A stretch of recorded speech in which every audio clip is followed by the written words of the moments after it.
उम्मीद multimedia channel का आगाज़ हो चुका है।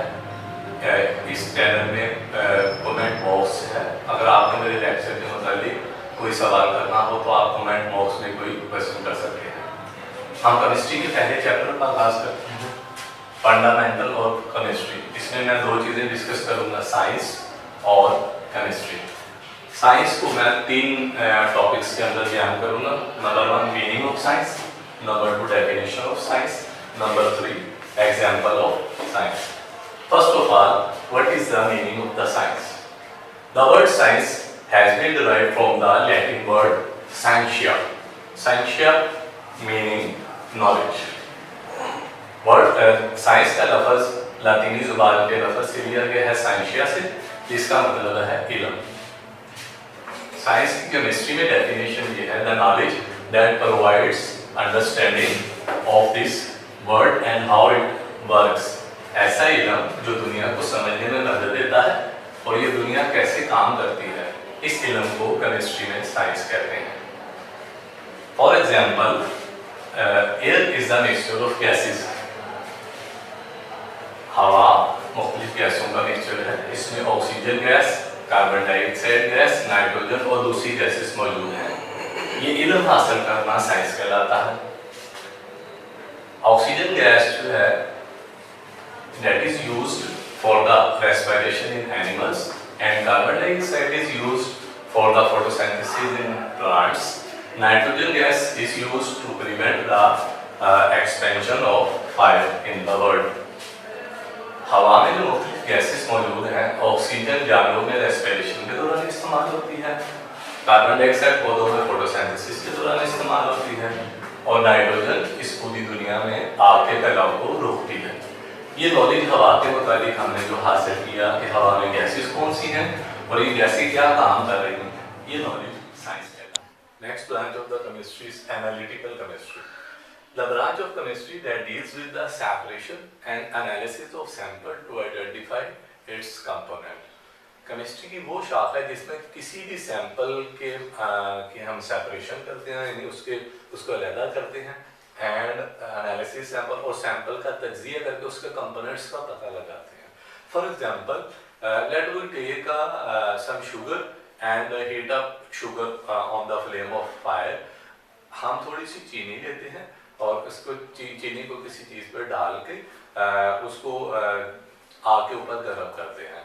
जैसे ही हम गर्म करते हैं तो हम देखते हैं चीनी को हम टेस्ट ट्यूब में भी ले सकते हैं और स्टैंड के ग्रिप के जरिए टेस्ट ट्यूब को आग के फ्लेम पे गर्म करते हैं तो हम देखते हैं शुगर डीकम्पोज, चीनी टूट जाती है और टूटकर कार्बन ब्लैक कलर का बनता है और वाटर बनता है। तो चीनी जिसको हम स्टडी कर रहे हैं, a sample is the matter which is under study. कोई भी मैटर जिसका हम मुताला करते हैं उस मैटर को हम कहते हैं सैंपल। वो मैटर सैंपल, चीनी का चूंकि हम मुताला कर रहे हैं लिहाजा चीनी सैंपल कहलाएगी। तो जो ही चीनी को हम हीटअप करते हैं, ये डीकम्पोज होकर ब्लैक कलर का कार्बन बनाती है और साथ वाटर पैदा होता है। तो हमने देखा, हमने चीनी सैंपल जो है इसके कंपोनेंट की सेपरेशन कर ली और एनालिसिस भी कर लिया कि इसमें कौन कौन से कंपोनेंट्स पाए जाते हैं। Black component show the carbon and water show the hydrogen and oxygen. There are two basic analysis which is utilized in analytical chemistry में दो तरह का एनालिसिस होता है। फर्स्ट एनालिसिस कहलाता है क्वालिटेटिव एनालिसिस, दूसरा एनालिसिस कहलाता है quantitative analysis. First of all, what is the qualitative analysis? Qualitative analysis mean identification of the substance, यानी पता लगाया जाता है सब्सटेंस में कौन कौन से एलिमेंट्स मौजूद हैं। जैसे चीनी को हमने शुगर को हीट किया तो हमें पता लगा इसमें 3 एलिमेंट्स मौजूद हैं, कार्बन है और वाटर है, और वाटर में 2 एलिमेंट्स हैं, हाइड्रोजन और ऑक्सीजन। यानी शुगर में 3 एलिमेंट्स का पता लगाना, कार्बन, हाइड्रोजन और oxygen, is called the qualitative analysis. दूसरी बात यह है, दूसरा एनालिसिस कहलाता है क्वांटिटेटिव एनालिसिस। इस एनालिसिस में हम पता लगाते हैं कि कार्बन कितनी मिकदार में मौजूद है, हाइड्रोजन और ऑक्सीजन कितनी मिकदार के अंदर शुगर के अंदर मौजूद है। यानी सैंपल के हर कंपोनेंट्स की क्वांटिटी का भी पता लगाया जाता है। It determines the amount of each component present in sample, यानी चीनी में हर कंपोनेंट यानी कार्बन, हाइड्रोजन और ऑक्सीजन, हर एक की मिकदार का पता लगाना कि ये चीनी में कितनी मिकदार में परसेंटेज में मौजूद है, इसका अंदाजा लगाना क्वांटिटेटिव एनालिसिस कहलाता है। Now, what is the scope of analytical chemistry? Analytical chemistry जो है बेशुमार फील्ड्स में इस्तेमाल होती है।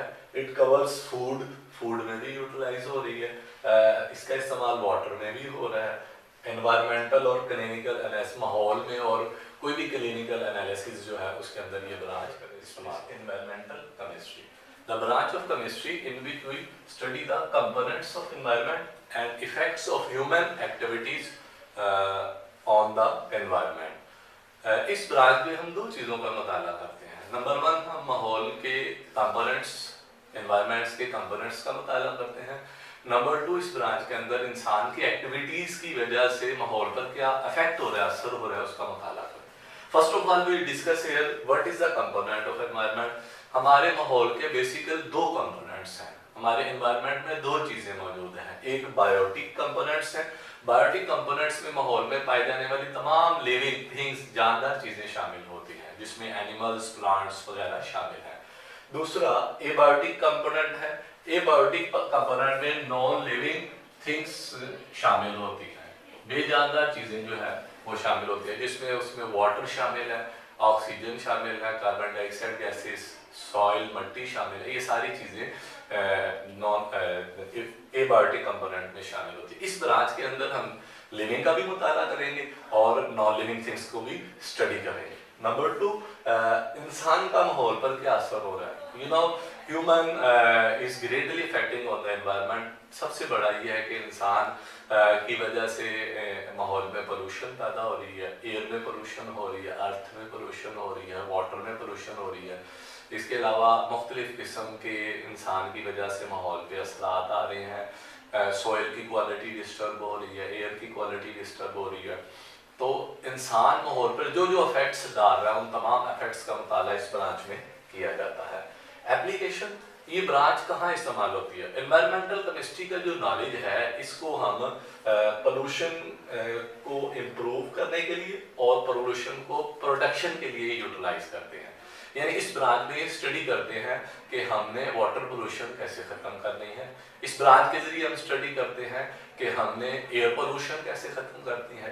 इस ब्रांच में हम नॉलेज हासिल करते हैं, जिसके ज़रिए हम देखते हैं हमने अर्थ में पोल्यूशन, सॉइल में जो पोल्यूशन है, उसको कैसे मिनिमाइज करना। मेरा नाम सर यासिन है, मैं बायोकेमिस्ट्री का टीचर हूँ।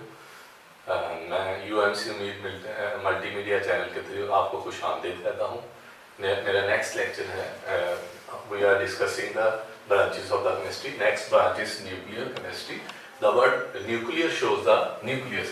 Nucleus is basically the central part of the atom is known as the nucleus. Nuclear chemistry में हम एटम का जो सेंट्रल हिस्सा है न्यूक्लियस, उसकी ब्रेकिंग करते हैं, तोड़-फोड़ करते हैं। न्यूक्लियर केमिस्ट्री क्या है? Branch of chemistry that deals with radioactivity, nuclear process and properties. Chemistry की ऐसी शाख जिसमें हम तीन चीज़ों को स्टडी करते हैं। Number one radio activity, number two nuclear process और नंबर थ्री और उनकी प्रॉपर्टीज को भी है। पहले रेडियो एक्टिविटी क्या है? फॉर एग्जांपल ये एक एलिमेंट है यूरेनियम। ये यूरेनियम एलिमेंट एटम बम बनाने में इस्तेमाल होता है। यूरेनियम एटम के ऊपर जब न्यूट्रॉन डाले जाते हैं, उनकी बम्बार्डमेंट की जाती है, यूरेनियम एटम का न्यूक्लियस टूट जाता है और दो एटम पैदा होते हैं, प्लस 3 न्यूट्रॉन बनते हैं और साथ बहुत ज्यादा हीट खारिज होती है। Uranium element radio active element है। रेडियो एक्टिव एलिमेंट ऐसे एलिमेंट्स होते हैं जो रेडिएशन खारिज करते हैं और वो रेडिएशन इनविजिबल होती है, नजर नहीं आती। ऐसे एलिमेंट जो रेडिएशन खारिज करें, ऐसे एलिमेंट रेडियो एक्टिव एलिमेंट है। और किसी एलिमेंट से रेडिएशन का खारिज होने का प्रोसेस रेडियो एक्टिविटी कहलाता है। यानी इस ब्रांच का पहला हिस्सा है रेडियो एक्टिविटी। ऐसे एलिमेंट्स जिनसे रेडिएशन खारिज होती हैं, रेडिएशन के खारिज होने का प्रोसेस रेडियो एक्टिविटी कहलाता है। ऐसे एलिमेंट और उनकी रेडियो एक्टिविटी का इस ब्रांच में मुताला किया जाता है। दूसरा स्टेप न्यूक्लियर प्रोसेस। जैसे अभी हमने देखा यूरेनियम पे हमने न्यूट्रॉन की बम्बार्डमेंट की, यूरेनियम एलिमेंट टूट के नेक्स्ट एलिमेंट्स में तब्दील हो गया, तो ये एक न्यूक्लियर रिएक्शन हुआ। तो इस ब्रांच में दूसरा स्टेप आप न्यूक्लियर प्रोसेस, इस प्रोसेस का न्यूक्लियर रिएक्शन का मुताला करते हैं। नंबर 3 पॉइंट, ये जो एलिमेंट यूरेनियम है, इसकी खूबियां क्या है, क्वालिटीज क्या है, प्रॉपर्टीज क्या है, इसका मुताला करना भी इस ब्रांच में शामिल किया जाता है। न्यूक्लियर केमिस्ट्री का फायदा क्या है? सबसे बड़ा फायदा यह है, इससे हम एटम की एनर्जी और उस एनर्जी को डेली लाइफ के अंदर यूटिलाइज करते हैं।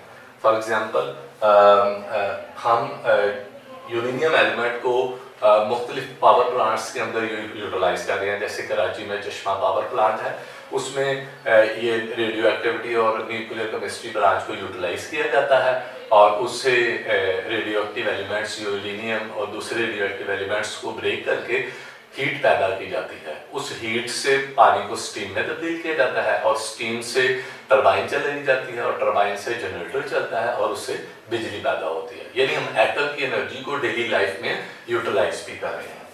तीसरा पॉइंट इस ब्रांच का है एप्लीकेशन। ये कहाँ कहाँ इस्तेमाल होती है? पहला इसका फायदा ये है कि this branch has main application is the medical treatment which is known as the radiotherapy.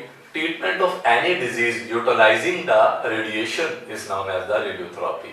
शुआएं इस्तेमाल करके किसी बीमारी का इलाज करना रेडियोथेरेपी कहलाता है। इसके लिए स्पेशल इस ब्रांच को स्किन कैंसर के इलाज के लिए भी इस्तेमाल किया जाता है और जिस्म के अंदर किसी भी हिस्से में जो कैंसर मौजूद होता है उसके इलाज के लिए रेडियो एक्टिव एलिमेंट्स की रेडिएशन यूज की जाती है जो कैंसर के सेल्स को डिस्ट्रॉय कर देती है।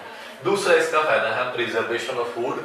इन रेडिएशन को डिफरेंट फूड्स पर डाला जाता है जिसकी वजह से उस फूड में मौजूद जर्म्स, बैक्टीरिया किल हो जाते हैं और वो फूड जरासीम से पाक हो जाती है और लंबे अरसे के लिए महफूज हो जाती है। तीसरा फायदा जो कि मैं अभी पहले भी डिस्कस कर चुका हूँ, जनरेशन ऑफ इलेक्ट्रिकल पावर है। जैसे मुख्तलिफ किस्म के पावर प्लांट्स लगाए जाते हैं, उसमें रेडियो एक्टिव एलिमेंट यूज करके बिजली पैदा की जाती है। तो इन तीन मेन फील्ड्स के अंदर न्यूक्लियर केमिस्ट्री को इस्तेमाल